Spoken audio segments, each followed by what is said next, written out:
Modernismo terceira geração. Grupo A Humilhada.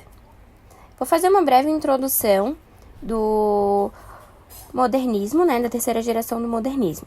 Geração 45. A terceira geração do modernismo, ela foi mais conhecida como geração 45. Por quê? Ela recebe esse nome por conta da época, que foi vivida, que foi de 1945 a 1980. Alguns autores dizem que ela foi até 1960 e tem outros também que defendem que essa geração ela existe até hoje. Essa geração ela representa o último movimento modernista do Brasil. As características, as principais características da terceira geração do modernismo. A primeira entre elas, é o academicismo. Que quer dizer, que são muito acadêmicos na maneira de fazer a sua poesia. Outra característica é o passadista. Eles têm um retorno ao passado, eles relembram o passado na literatura. Outra característica é o retorno à poética, que é a valorização métrica e da rima, a valorização métrica e da rima, que vem da influência do parnasianismo e do simbolismo. Temática social e humana, como as outras gerações do modernismo também tinham, usam uma temática do momento social e humano que estão vivendo, uma linguagem mais objetiva também. Conservadores, eles foram menos liberais e mais conservadores, mas isso comparado às outras gerações do modernismo. E a experimentação artística é uma característica de ficção experimental. E a terceira geração do modernismo, ela foi dividida.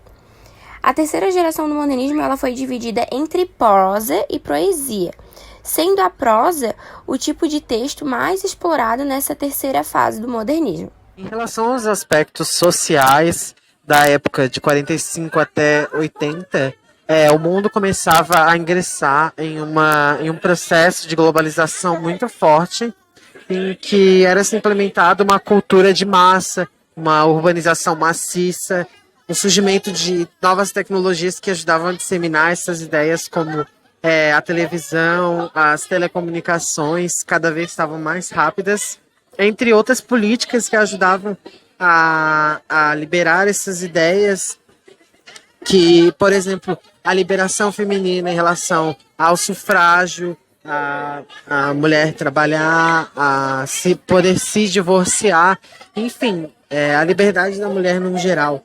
Entre outras ideias dessas ditas mais liberais, elas afetaram muito nesse aspecto do modernismo na terceira geração, Muito desses aspectos vieram importados diretamente dos Estados Unidos, que já implementavam muito essa cultura de urbanização em massa mesmo, de industrialização e da televisão influenciando muito a moda, a cultura no geral do país. E isso começou a se espalhar por todo mundo, inclusive no Brasil, permeando durante esse período e acabou afetando nessa vertente cultural e literária do Brasil nessa época.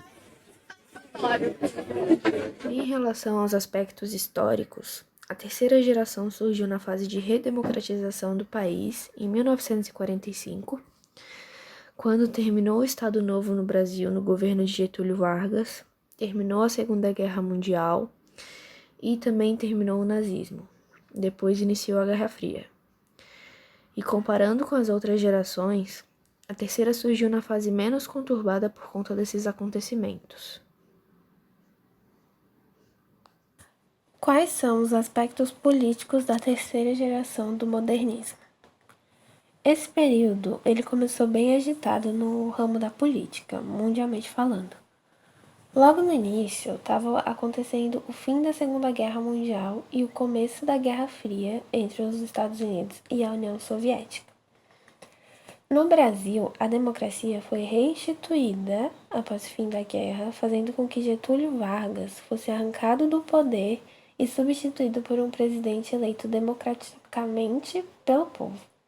Porém, mais tarde ele voltou ao posto e acabou despertando várias suspeitas de ser um ditador, pois tentou assassinar alguns opositores. O Getúlio se suicidou em 1954, ainda na época da terceira geração do modernismo. Logo depois veio Juscelino Kubitschek, que desenvolveu bastante o país. E depois do Juscelino veio Jânio Quadros, que teve bastante apoio popular em sua eleição, mas ele enfrentou uma crise por conta das inclinações para a política de esquerda que seu vice-presidente tinha.